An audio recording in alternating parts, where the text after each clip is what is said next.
Lovely morning to you once again. Welcome back from the weather. Every morning, do not miss to begin your day an informed person to know whether to carry a cardigan, to carry an umbrella, or what you're going to put on. Though people say SmartNet has no weather, but really there are things you can put on, they become a burden to you. So how do you save this? How do you avoid the inconveniences?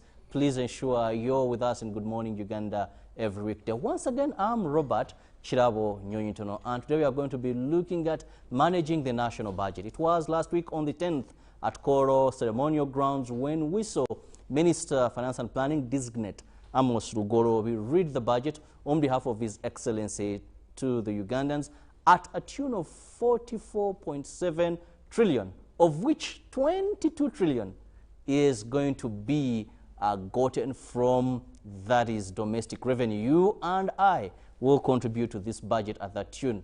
But also not forgetting that we have a 15.4 trillion, that is a debt burden that we have to service, which on this budget is about 34% of the monies are going to go into, that is, debt financing. And when we look at that, I think it's the second largest in terms of where the money is collected are going to be spent. Well, the budget is your expected income and how you plan to spend it. With me in studios, I have, that is, Christine Bijiringo, who is, that is, a program manager, policy analysis and governance at Uganda Debt Network. Now, these are people that spend most of their times studying our debt, how best we can manage the debt, and now that the budget is out, I don't know if she's having more sleepless nights or it is a time for her to rest and have more time for family.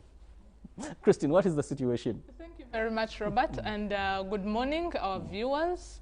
Well, briefly about Uganda Debt Network. We are a civil society organization, policy advocacy, formed in 1996 to lobby for debt relief. And this was achieved, good enough. Uganda achieved debt forgiveness. And so the resources we were supposed to pay back, which is now like the 4 trillion interest and all this debt servicing, was forgiven and was supposed to channel it to address the poverty situation in our country. And so we moved to monitoring the programs, health, education, agriculture. So we implement currently a mandate under 2 key program areas, that is policy analysis and governance, mainly interfacing with the national level institutions. And then we have community empowerment and engagement, which involves citizens, educating them to basically participate in monitoring these programs. And so about the budget, the 44.7 trillion budget, like you rightly note, we are servicing debt to the tune of 15 trillion, 15.4, yes, to be specific. And overall, my comment on the budget is that it looks promising as it is. It looks rosy. It looks good. It's a pro-people. It looks a pro-people budget. And I note it looks. It does look, because we see focus on agro-industrialization. Yes, we see focus on increasing the teacher-pupil ratio. We see focus on increasing health workers, and which is welcome, of course, in this COVID times, as well as recapitalizing, for instance, the UDB, Uganda Development Bank, to boost, you know, production. But then, and good, we also see debt sustainability, towards debt sustainability, and the minister designate promised that they are going to focus on concessional borrowing, which is cheaper, of course. And all these are welcome moves. But whether that is actually going to be realized or done is another thing, because like you mentioned, we expect to collect 22 trillion domestically, and of course the rest of the revenues to finance the budget, we are told we shall borrow to the tune of 2.9 trillion domestically, about 6 trillion externally, and then we have our oil resource will contribute 200 billion, among other things. But in this context of COVID, we see, first of all, this current lockdown we are in was not anticipated as they were preparing the budget. I don't think they factored that in. And then businesses have collapsed. Some of them have completely closed from last year when we were hit by this pandemic. And so we even see the economy growing at a lower rate this time. We are growing at 3%. The minister alluded to growth of 3.3 moving forward. And yet in 2019, they had projected that we would grow at 6.8 before COVID.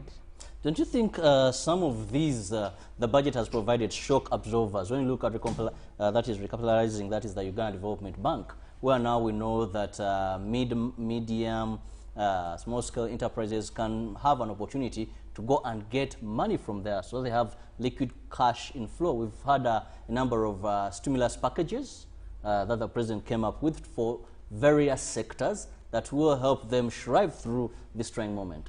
Robert, that is why I said the budget looks rosy. But you know, when we fail to realize the projected revenues, which is most likely, which I project, because we have been hit by the pandemic, business is not growing. Our debt, on the other hand, is growing. Yeah, we have put aside an 8.5 trillion shillings to refinance domestic debt. And that means we are going to be borrowing to pay back this loan. So whether we shall have enough money left to now put in these areas is another thing. Because when we don't have enough money, naturally, even you at home, when you project to collect a certain amount and then you're not able to raise all of it, of course you have to prioritize according to what you have. Why do you have a feeling that maybe we'll not be able to raise the 22 trillion? Is it because of COVID or because many people would believe that, yes, we must accept globally countries have been hit, but also with the budget you get priorities. Does this mean that we are getting our priorities wrong, that even when we put them into sectors, these sectors may not be able to pay back? Yeah, even from past practice, COVID, yes, is definitely one of the reasons we might not be able to achieve our projected revenues. And from past experience, our priorities are, when we are not able to raise this money, of course we cannot cut out the debt. We must pay the debt, yes. The 15 trillion. We cannot cut out defense and security, for example, which is taking 6.9 trillion.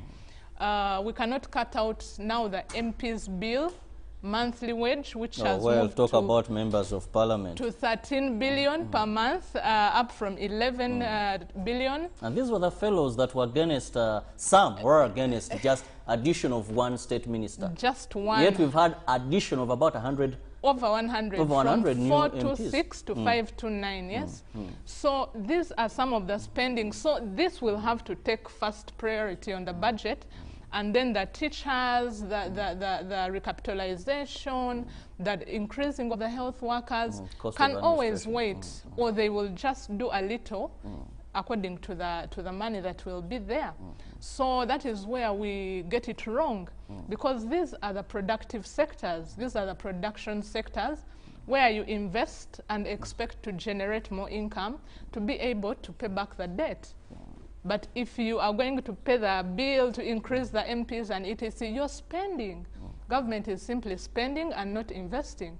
And so we are delving deeper into the debt trap. Because the minister noted that we are going to focus more on concessional borrowing, which, like I said, is cheaper, has a grant element, repayment period is usually a longer time. But we I think you don't have to offer security? No, you don't have to offer security, yes. But we see in the budget, we have quite some big infrastructure projects we have to continue with, like the Kabale Airport in Hoima, which is 50% constructed. And then we see the oil roads, again the national roads as well. We see compensations for the SGR, the standard gauge railway. And so you will not be able to get concessional borrowing for these you have to go commercial. And commercial loans, remember, are expensive. The grant element is almost not there, and they require security. The other day, the Auditor General was very concerned that we are increasingly waiving immunity over government properties, both within and outside. So we are delving deeper into this debt trap. Let's look at domestic borrowing that you really alluded to, because we know even in normal life, sometimes when you can't have the resources, the other alternative could be borrowing. You borrow and you ensure you achieve what you've planned, maybe a project, or invest in it. When we borrow, are we putting the finances right? Domestically, we know government is going to be competing with the private sector. Yes. And that, in one way or the other, banks or commercial banks will have to hike, that is, interest rates.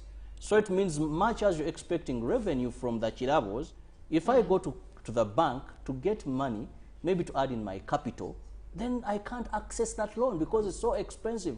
I'll leave that to government. Looking at this domestic issue of borrowing, yes, do you think this is healthy for a country like Uganda?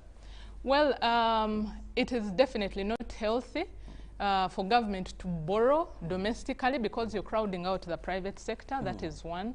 And of course, in this context of COVID, we need to see businesses recover, private businesses. But while government is projecting to borrow up to the tune of 2.9 trillion domestically from the domestic market, we do not know if that might actually change, because last financial year we had projected to borrow up to 3 trillion domestically, but we ended up borrowing up to 6.8 trillion. And of course, again, because of COVID and other factors, the other calamities that befell us. But again, why government will be forced or is forced to move to borrow from the domestic market is because of the high debt, especially external. Our credit rating has changed, yeah? Last year, the Auditor General noted that Fitch, which is one of the credit rating agencies globally, gave us a medium from low debt distress score. What that means is that now when you go to borrow, yeah, because you're now looked at as easier to default, yeah, the possibility of defaulting is higher because you've moved from low debt distress to medium. Yeah, so that means if I have to lend to you, if the lenders have to lend to us, the insurance premium on the loan will go up because you're likely to default. So the loans that we are acquiring from now on will be much more expensive, which will ultimately to the taxpayer, because later you will have to part with much more tax, with much more money to be able to pay back the debt. But again, we see we are not investing enough in the taxpayer, or rather in the productive sectors. So where will we get the money to now pay back? So it is all, you know, like a vicious circle. It is becoming a trap. Yes. Many analysts have said a big debt burden is not the problem. We've seen great world economies having a very huge debt burden. But the problem is, what are you borrowing for? How are you using the funds you're borrowing? Having Uganda as a country, as a case study, are we borrowing for the right priorities? Are we rightly spending? Thank you.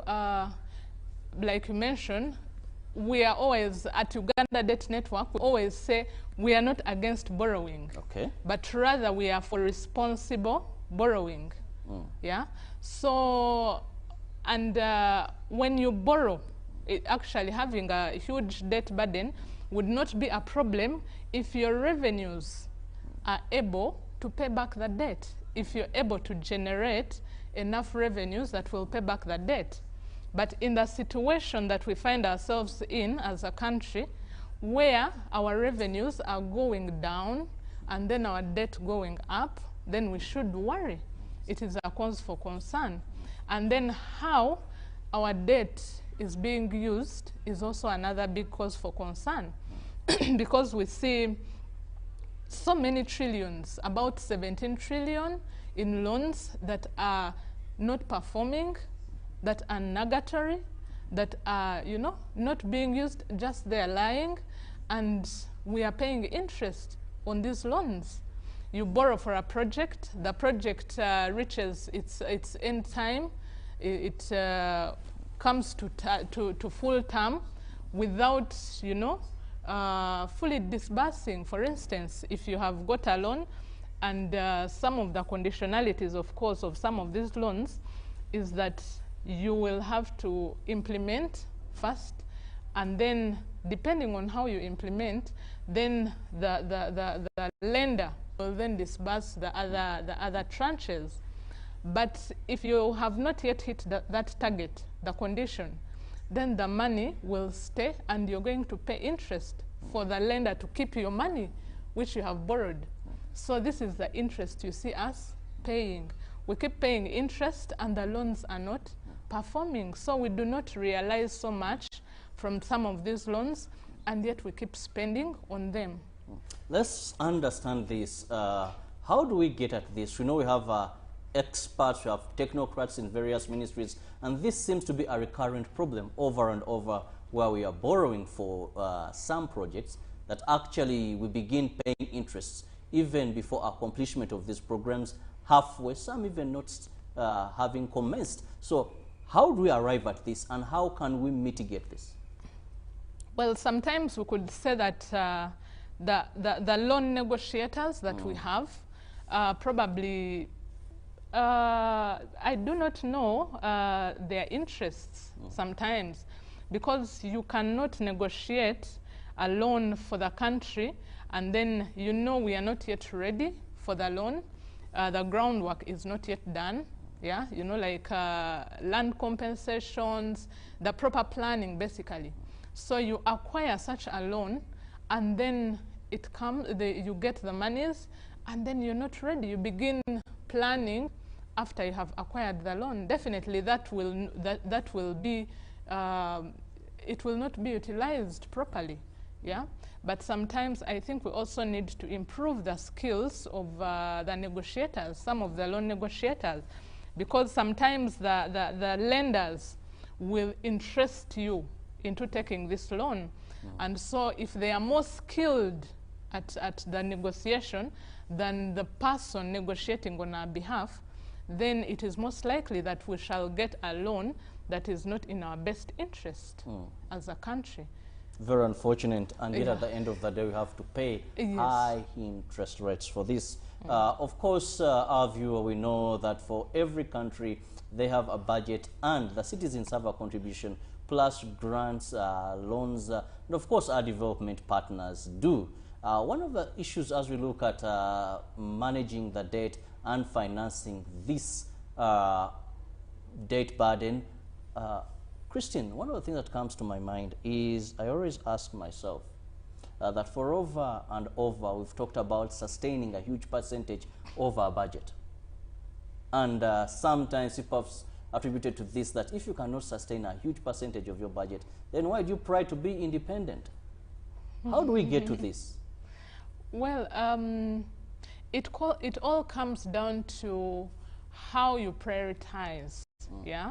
How you're investing your finances or your money to be able to recoup and then probably finance part of your budget, and then also, you know, like make sure that there is some money, especially with the households, to spend, and basically the quality of living.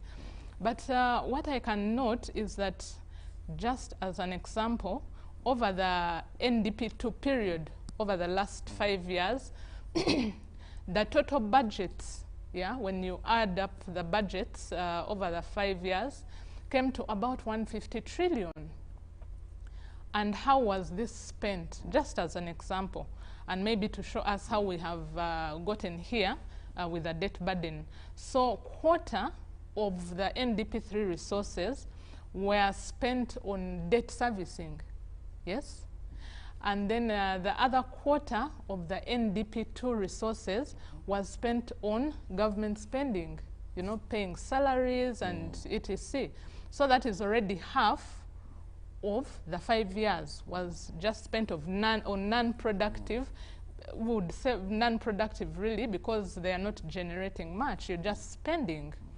And so another quarter was spent on infrastructure that we could say is partly productive. But imagine only a 7% was spent on the productive sectors, on agriculture, on trade and industry, on tourism.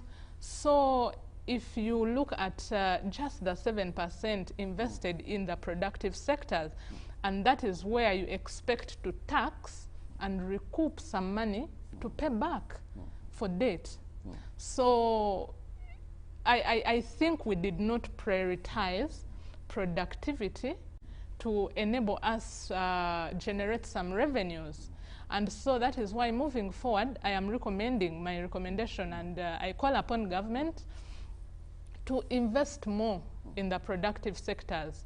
I like the idea of in agro-industrialization, of course, improving market access, the road network, especially at the lower local levels, the parish levels. But then again, we see some kind of clawback where we have now introduced the 12% tax on data and airtime, because this is going to be disabling in a way that we have now tried to enable the farmer, but we are curtailing their ability to easily access information. For instance, market information on their phones, you know, as they transact. And then again, we are moving e-government. Ever since COVID, we are promoting e-government, tech development. But then again, this tax, the 12%, I see it as one of the disabling factors. But don't you think this has also been, when you look at this budget, government has allocated 134.9 billion, that is for extension or expansion of the broadband, at least up to sub-county level? Yes, and that is good.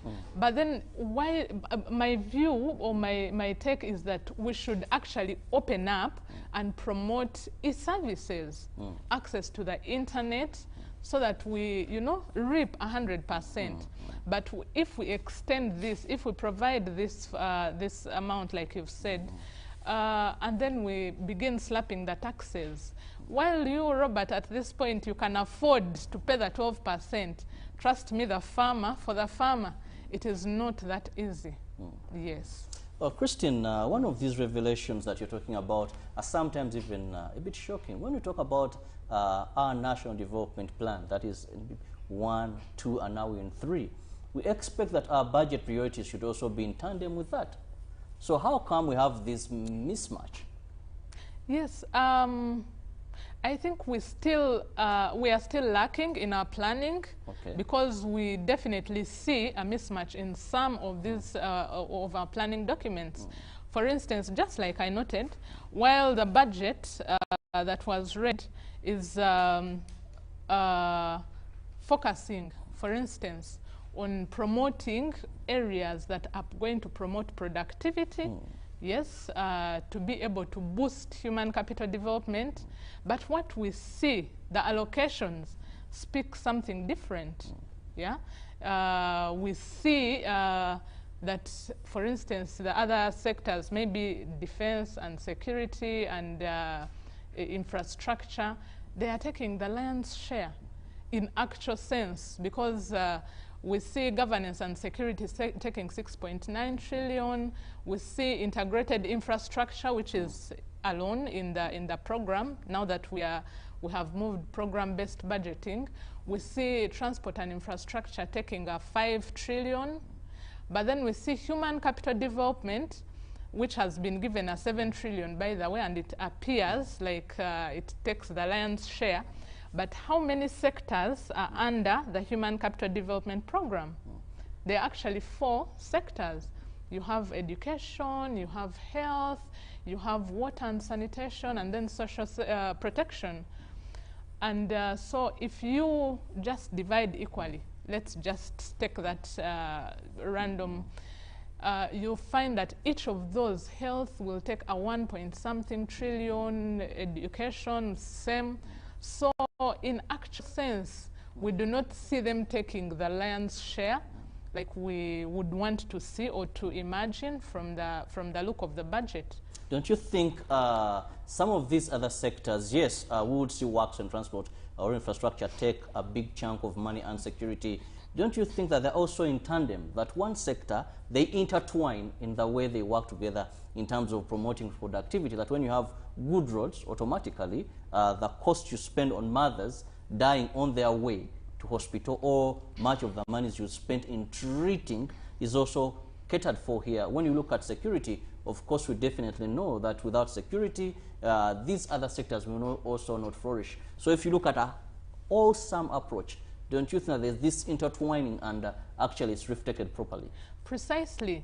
I would want to see a balance among, like, because they intertwine, they are interlinked, but it is not a balance if we see one of the sectors or some of the programs taking a higher share that is so much higher than the rest. If health, for instance, is given 1 trillion, let's just as an example, health is given 1 trillion, and then infrastructure is given 5 trillion. Where is the balance? You will develop your roads, but how will the mothers access? Because you have not, for instance, constructed the health centers that you wanted to upgrade. So in the first place, how will they even use the road? So if we try to get a balance, if we give a 5 trillion to infrastructure, why don't we give a 3 trillion to the health sector, for instance, so that we try to close the gaps and we strike a balance, yeah? Because it does not help if you develop one area or one sector so much and then the other one is completely ailing. Yeah. So let's look at the tax base of this country. We know that every Ugandan pays tax. Every Ugandan pays tax. But we have what we call direct and indirect tax. Now, when we look at our tax base, people that indirect, those are persons and companies as well. You find that we're about maybe 1.5? 5, yes, up from 1.3. That actually up from 1.3 that do pay tax. How can government improve this? Because this is one of the biggest challenges, that you don't collect as much as you should be getting. You have potential companies, potential individuals that would be contributing to the tax base, but unfortunately they are not doing so. Yes, and good you mentioned about the tax base, which has increased, by the way, from 1.3 to currently 1.5. But unfortunately, we see the 1.5 taxpayers are deepened, they are overtaxed, and yet the tax base is wide. Government can, and I think that is why we are going agro-industrialization. We need to streamline and be able to tap into this, and to be able to ensure that each and every Ugandan who is benefiting from a service, benefiting maybe in quotes, because the service, the quality of services delivered is also a debate maybe for another day. So if you are benefiting, then it is only proper that you're brought into the tax bracket so that you're able to contribute, and then we can generate even more taxes. Yeah, but we see the 1.5 are actually paying too much tax. You're overtaxing. There are different, taxes that some even believe there is double taxation. Yes, on just one taxpayer, on the same individual. And so you're burdening this one taxpayer, and yet you have other areas that you could have collected maybe the tax from. So we would want to see the tax base broadened, and I'm sure a government can do the research and be able to get, because how many? Over 40 trillion Ugandans, and 1.5 is what is paying tax. Definitely. 40 billion, 40 million. Million. 40, yeah. Hell, million. 45. You are not yet in trillions. It's only a national budget that expects to get trillions. Yeah, sorry. So I definitely think there's so much more untapped in terms of tax, and I would encourage government to continue. But then again, even before you get to the widening the tax base, how are we applying this tax that we are generating? Probably that is why some taxpayers potential are evading, because the taxes that we pay, some of us hardly see what the taxes are doing. How? Let me get you clearly. You're going to say that a good road from my home to drive to UBC, but it is full of potholes. They just do some repairs here and there, and then the following day you find big, big ditches. They are not even potholes, and you can, hardly drive smoothly all the way here. You're in the garage every other day because you have to repair the car because of the ditches that you're hitting your car in. So the services that we are getting also leave a lot to be desired. Yes. Well, that is a debate for another day regarding services. I don't want to open a can of worms with Christine, so I'll leave that at that. But let's also look at how we manage this budget. Public awareness to demand for services, public awareness to fight corruption, because it is different having a budget and also implementation. This is where we've had a challenge, Christine. How best do we ensure that allocations go and serve the desired purposes for our people, so that you will appreciate that really, yes, this is value for money of taxation? Maybe it is because you've not been so much into knowing, pushing for accountability, and following up, which majority Ugandans do. Yes, and we always try, really, we always try to create awareness, to encourage the citizens to follow up, to do monitoring of the budget, but also to raise awareness about the budget, because sometimes not everyone will understand some of this, the provisions in the budget. Some of them might have not even listened in. So first and foremost, of course, this is the responsibility of all stakeholders. I'll not say it is government's responsibility alone, because this is our budget. This is our national budget. So both government, private sector, civil society have a role to play in as far as raising awareness about this budget is concerned, and maybe simplifying it for the common man, because for example, the minister read the current debt that we have. They do not, he did not, and they usually do not read it in Uganda shillings. It is 17.9 billion US dollars. So if you read that to my grandmother down in Kisoro, they might not really understand or know. So that is why we have to break it down for them. And you tell them that this is 65 trillion shillings in Ugandan shillings. So those are some of the things that we have to break down for our people to be able to understand the budget.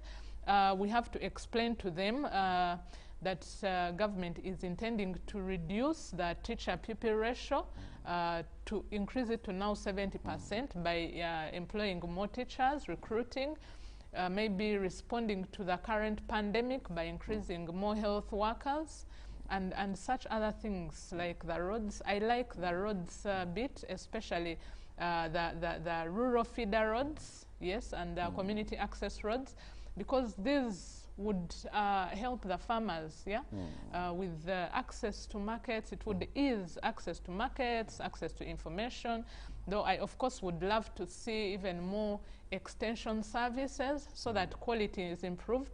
And by the way, we also see boosting businesses and checking. We see at border points, at different border points, they have provided for checks and balances to ensure that the products we are sending out.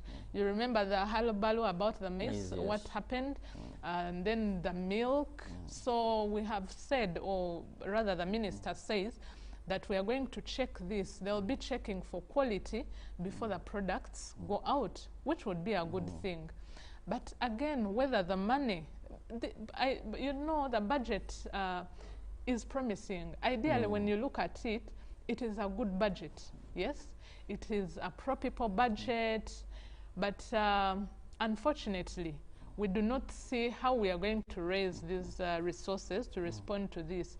And I know you're going to say we are going to borrow, but then again, like we've seen, it's going to be very expensive for us to go out and borrow because of the change in the credit rating. And so we'll see it is going to become more expensive to borrow, and yet we shall have to borrow to finance the budget. We either cut down on the budget, and then we have the productive sectors usually cut out, or we borrow, and then the debt continues escalating, and yet the revenues are not. Yes, so that is the trap. My worry, I think, is not borrowing. If you are borrowing for the right reasons and you are spending effectively on the right programs. My only worry that I want Christine to really take us through is in this budget. What are some of those areas that you believe we've been able to bridge the gaps where we've had issues of corruption? Have we empowered officers, the IGG? Have we ensured that we have more safeguards towards corruption? Because not how much money you have, it's how effectively you put it to use. We've seen countries that have had budgets. The good thing is in East Africa, almost we read the budgets on the same dates. So when you compare and put that in Ugandan money, yes, sometimes there's a GDP, population, size of country that matter, but you'll find that there are countries that have a lesser budget than we have.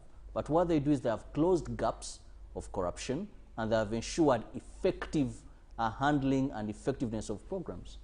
Yes, and I definitely do agree with you. Our problem is not so much the resources, but the management of the resources that we have. Because you'll find that maybe we might not even need to go much into borrowing if we were to be frugal and effective with the resources that we have.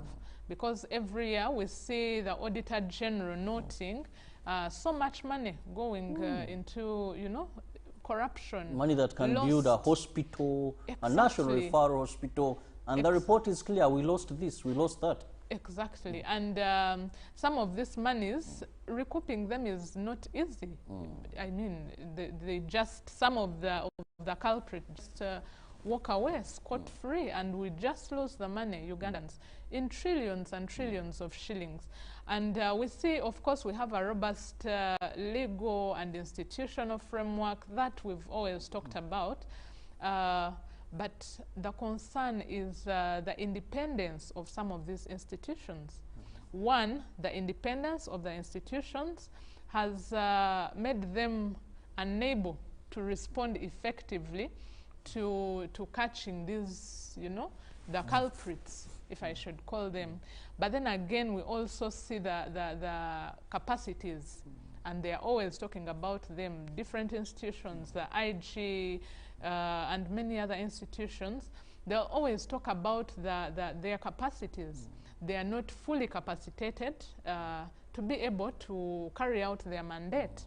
So in that area, you always see that that is why some of these cases, maybe some that are reported, they take so long to be addressed and then to be, finalized, because we have very few officers that have to take on so many cases. This time I saw the judiciary is jubilating, at least this time around. Budget has been increased. We'll be able to recruit more judges. We'll be able to have more of these people being brought to justice.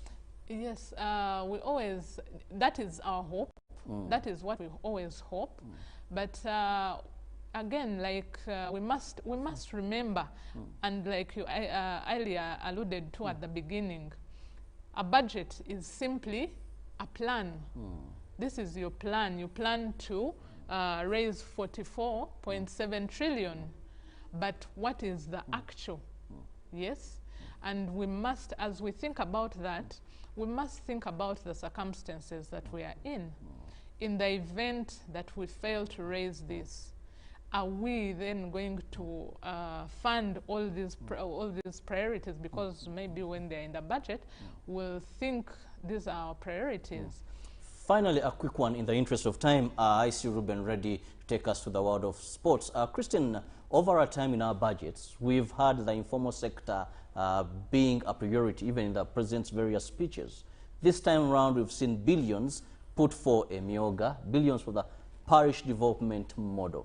But some analysts have argued that these monies we are pumping into this informal sector, these groups of people, are not doing as expected in terms of boosting our economy. I want your take on that. Yes, it is one thing to put so much money in this, the Emyoga and all that, but then it is another thing for them to actually do what they are intended to do. Because we have previously seen complaints and instances of access to these resources. Because while at this macro level, we have put money in this basket, maybe, you know, to boost and resurrect maybe businesses, to boost productivity. We have also seen access. There are complaints about access. It is not easy to access this money. Yes, that is one of the complaints, and why we do not then see it ultimately address some of these challenges that you're talking about, work. But again, I must talk about the parish development model that you're talking about. I think overall it is a very good model because ideally you're promoting decentralization. You're bringing services closer to the people. But my only worry is about, again, our preparedness. How do we always do the planning to prepare the people that are going to be involved, for instance, in managing the 40 million that they're going to be sending to the parish chiefs? Have they been taken through? Are they conversant with managing some of these monies? So usually it is about the planning, that should ultimately deliver the expected service. But if at the planning you have not gone through and then, you know, ensuring that this money is supposed to do what it's supposed to do, then I'm afraid we'll always miss that. Yes. Well, I want to thank you so much. That is Christine Biringiro, who is the Program Manager, Policy Analysis and Governance at Uganda Debt Network, for having found time. It is a proper budget, but she puts a but. We hope with effective supervision and bridging the gaps of corruption, and if we all work together, we will achieve this budget, and it will propel us closer to Vision 2020-2040. Have a lovely day. I'll leave you with Ruben Pima Kasera Chibirango to take you through the world of sports. Till tomorrow, same time, God willing. But remember, stay safe. COVID is around. Don't forget your mask. And of course, avoid gatherings if you can. God bless you. No transport. Don't be a vector to the people you live from as you come to town to fetch bread. God bless you.